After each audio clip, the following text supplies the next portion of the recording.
Hi guys, welcome to my YouTube channel.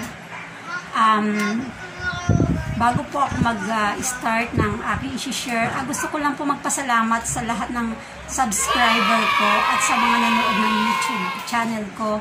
Maraming salamat po at pagpalain po kayo ni Lord. Binabati ko po yung pang number 39 na nag-subscribe sa akin, si Kuya Rimag TV.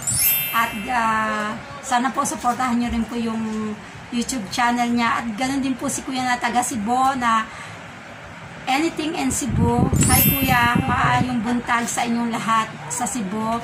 At yung binabati ko rin po yung mga kaibigan ko dyan sa Cebu, mga sis ko, si Ma'am Ana Maceda ng OSTOMATE Philippines. At mga kagroup ko sa OSTOMATE Filipino OSTOMATE. Ito po yung isi-share ko sa inyo today.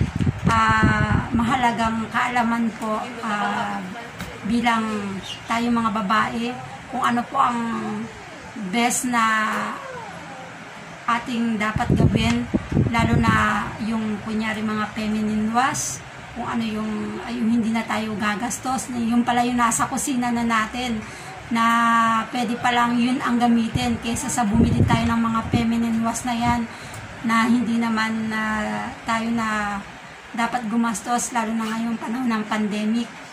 Ngayon po, di ba tayo mga babae nakakaranas tayo minsan, o aminin natin o hindi, ng pangangati ng private part natin or yung itchy, and then minsan yung para hindi tayo magkaamoy sa private part natin. Pwede po, ito po yung pinakamahalagang isi-share ko para sa mga kababaihang katulad ko na hindi na po gagastos kasi nasa kusina na po natin ang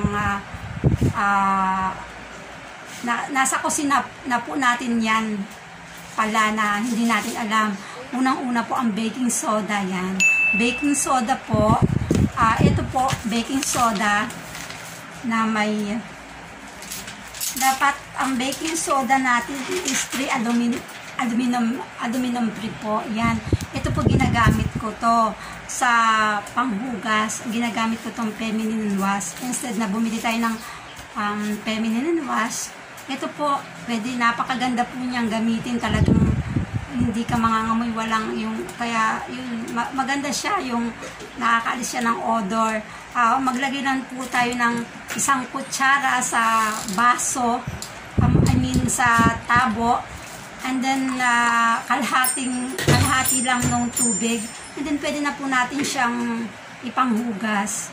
At masarap siyang panghugas, tsaka mararamdaman natin at masasatisfied tayo sa baking soda at hindi na tayo kinakailang bumili pa ng feminine wash at magastusan. Ayun lang po ang speaking of baking soda po, pwede nyo rin po itong gawin at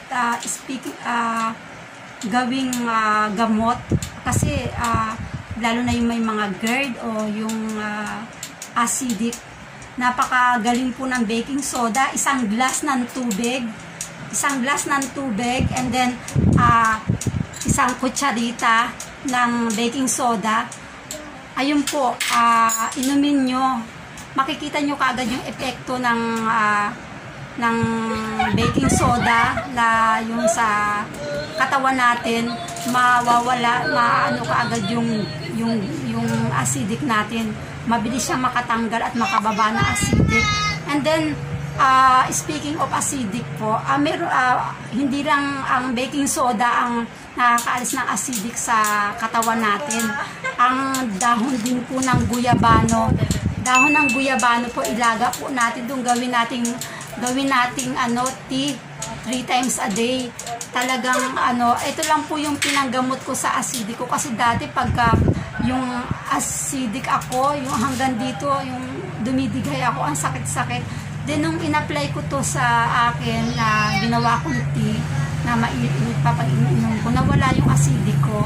Napakabisa po nito, try nyo.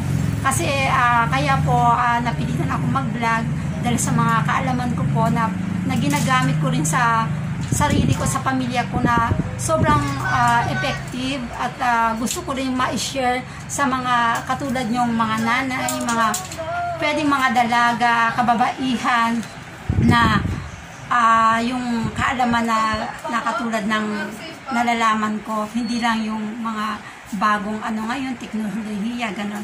Kailangan pala may alam din tayo dyan sa mga herbal na yan, na hindi naman din natin kailangan ng gumastos. And then yung sa itchy, sa part ng private part ng ating katawan. So, napakabisa po na gamitin ang white vinegar. So, ganito po ang procedure ng paggamit ng white vinegar. And isang kutsarang white vinegar sa isang lalagyan. And then, maligamgam na tubig na pwedeng panghugas. Kasi, aminin natin mga babae, talaga nakakaramdam tayo ng itchy sa ating private part ng ating katawan. At kahit ako naranasan ko na yun na sobrang kati na parang ang sarap-sarap gamutin na minsan hindi natin alam na na nagsusugat na sa sobrang kati. So, nung na-discover ko, yung nabasa ko na ang white vinegar ay maganda sa panghugas ng ating private part pag tayo nakakaranas ng itchy doon sa private part natin. Ayun, yun yung ginagamit ko na kapag yun nga nararanasan ko. So, maraming bagay at saka ang white vinegar ay pwede rin sa mga allergy, sa mga pangangati. Yan po yung ginagamit ko rin sa aming tahanan, sa mga anak ko at sa akin sarili, na kapag may mga nararamdaman akong pangangati sa katawan at sa private part ko.